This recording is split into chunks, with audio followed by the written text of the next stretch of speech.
आप देख रहे हैं उत्तराखंड लाइव न्यूज, खबरों की सच्चाई तक। नमस्कार, आप देख रहे हैं उत्तराखंड का number 1 digital channel Uttarakhand live news. मैं हूं आपके साथ अंजलि। चलिए आपको दिखाते हैं कौन सी रही अभी तक की वो बड़ी खबर जो आपके लिए जानना है जरूरी। आज डीएलएड परीक्षित बेरोजगारों ने अपनी नियुक्ति की मांगों को लेकर फिर एक बार शिक्षा निर्देशालय के बाहर धरना प्रदर्शन किया। उनका कहना है कि उन्होंने विदित कुछ दिन पूर्व सचिवालय कूच किया था, जिसमें उन्हें आश्वासन मिला था कि उनकी नियुक्ति की जाएगी, लेकिन वो एक जुमला मात्र था, जिसके विरोध में वे लोग आज फिर से एक बार धरना प्रदर्शन में बैठे हैं। और अगर सरकार उनकी मांगों को नहीं मानती तो वह आंदोलन और अधिक उग्र करेंगे। उत्तराखंड लाइव न्यूज के लिए देहरादून से प्रियंका रावत की रिपोर्ट।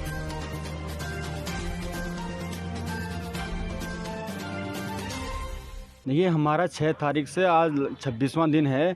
हमारी एक सूत्रीय मांग है कि जिन डीएलएड प्रशिक्षकों को विभाग ने ट्रेनिंग कराई है उनको अतिशीघ्र नियुक्ति दें, क्योंकि ट्रेनिंग विभाग ने कराई है, नियुक्ति देने का जिम्मा भी इन्हीं का है। हम वो डीएलएड प्रशिक्षित है जिनको कि 4-5 महीने के अंदर नियुक्ति मिल जानी चाहिए थी, लेकिन 2 साल पूरा होने को है और हम आज तक अधर में लटके हुए हैं। मामला कोर्ट में पेंडिंग है, उसकी ठीक से पैरवी नहीं हो पा रही है।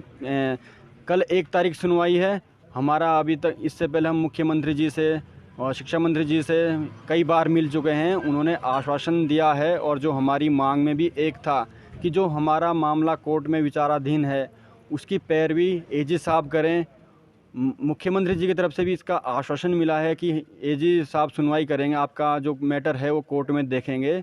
देखते हैं कल मामला क्या रहता है कोर्ट में, और हमारी यही मांग है कि विभाग इस पे कड़ी पैरवी करे और कल 1 तारीख को इसका भर्ती का रास्ता कहीं ना कहीं से खोलें। जी मैम, हम 26 दिन आज हमारे धरने को 26 दिन हो चुके हैं और 26 दिन से हमारी एक ही मांग है, जो माननीय उच्च न्यायालय में लंबित वाद हैं उनका जल्द से जल्द निस्तारण किया जाए। और जो डीएलएड बैच 17-19 है जो कि पूर्ण तरह से निर्विवादित हैं, उन्होंने कोर्ट में किसी भी प्रकार का कोई केस नहीं किया है, तो हम सरकार से बार बार यही मांग कर रहे हैं कि आप 1 सितंबर को जो हेयरिंग हो रही है उसमें अच्छी तरह से केस की पैरवी करें, एजी सर द्वारा पैरवी की जाए और जो डीएलएड बैच है उसके पक्ष में या हमें न्याय मिले, हम ये चाह रहे हैं। इसीलिए हमने सचिवालय रैली की है, हमने विधानसभा कूच किया है, हमने कैंडल मार्च भी की है। इसी बीच हम रात्रि कल भी हमारा 26 दिन से लगातार हम लोग रात दिन यहाँ बने हुए हैं। आप हालत देखिए, बारिश है, धूप है, हम हर स्थिति में यहाँ बने हुए हैं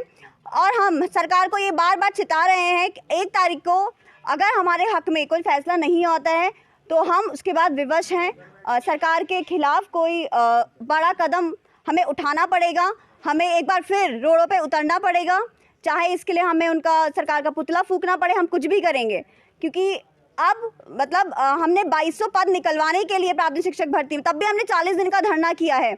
तो उत्तराखंड सरकार और हमारे जो माननीय शिक्षा मंत्री जी हैं, माननीय मुख्यमंत्री जी हैं, अब उनकी ये जिम्मेदारी बनती है कि अब कोविड जो है उसके केसेस भी कम हो रहे हैं और प्राथमिक विद्यालय हैं वो भी खुल रहे हैं, तो जो बच्चे हैं वो भी अध्यापक विहीन है। प्राथमिक में लगभग 3 से 4 हज़ार पद रिक्त हैं, तो वहाँ भी शिक्षकों की ज़रूरत होगी। तो हम भी यही चाहते हैं सरकार जल्द से जल्द सरकार अच्छे से पैरवी करे कोर्ट में जो हमारे एजी सर द्वारा और डीएलएड बैच 17-19 को न्याय दिलाए। हमारा विधानसभा कूच का एकमात्र उद्देश्य था कि माननीय मुख्यमंत्री जी बाहर आए हैं और हमारी परेशानियों को सुने और उसका कुछ तो हल निकालें, लेकिन उस दिन हमें वो नहीं मिल पाए।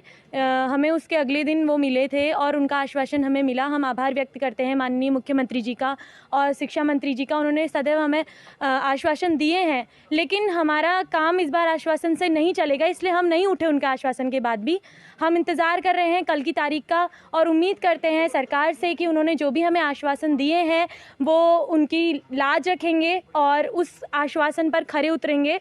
हमारी पैरवी करी जाएगी सरकार द्वारा और कल हमें न्याय मिलेगा। हम इसी आस में यहाँ पर बने हुए हैं और जब तक हमें नियुक्ति नहीं मिलेगी हम यहाँ से नहीं हटेंगे, किसी भी हालत में नहीं, किसी आश्वासन से नहीं। सरकार की तरफ से कोई भी जनप्रतिनिधि या उनका OSDPRO हमसे मिलने नहीं आया और उसके बाद भी हम लगातार अपनी मांगों को लेकर यहाँ पर बैठे हैं। इस क्रम में हमारी अभी विगत 2 दिन पहले माननीय मुख्यमंत्री जी से बात हुई थी, तो उन्होंने यही आश्वासन दिया था कि जो 1 तारीख को हमारी भर्ती से लगे हुए जितने केस हैं इसकी पैरवी हम जो उत्तराखंड सरकार के महाधिवक्ता हैं उनसे करवाएंगे। लेकिन हम तब भी बैठे रहेंगे, हो सकता है मतलब इस आश्वासन, इससे पहले भी हमें ठोस आश्वासन मिले हैं, माननीय मुख्यमंत्री हों चाहे शिक्षा मंत्री जी क्यों, तो ये आश्वासन ही न रहे, इसलिए हम अभी तक यहाँ पे बैठे हैं। अब कल देखने वाली बात होती है कि अगर विभाग की तरफ से या सरकार की तरफ से कोई ठोस पैरवी नहीं की जाती हमारे मामलों में, तो हम इस धरने प्रदर्शन को और उग्र करेंगे और साथियों को यहाँ पे जोड़ेंगे। कहाँ तक आपने अपनी मांगों को लेकर सुनवाई की है? हम लगभग सभी कैबिनेट मंत्री हों चाहे सभी विधायक हों, हम मोस्टली लोगों से मिल चुके हैं, चाहे निदेशक साहब हों या सचिव मैडम हों, हम सबसे मिल चुके हैं, लेकिन सबकी तरफ से एक आश्वासन नहीं आ रहा है, क्योंकि हमारी जो मांग है ये जायज़ मांग है, इसलिए सबकी तरफ से सकारात्मक आश्वासन आ रहे हैं। लेकिन ये आश्वासन कहाँ तक धरातल पर कहाँ तक सिद्ध होते हैं, ये देखने वाली बात होगी अब 1 तारीख को। अभी के लिए फिलहाल इतना ही काफी। बने रहिए उत्तराखंड लाइव न्यूज के साथ।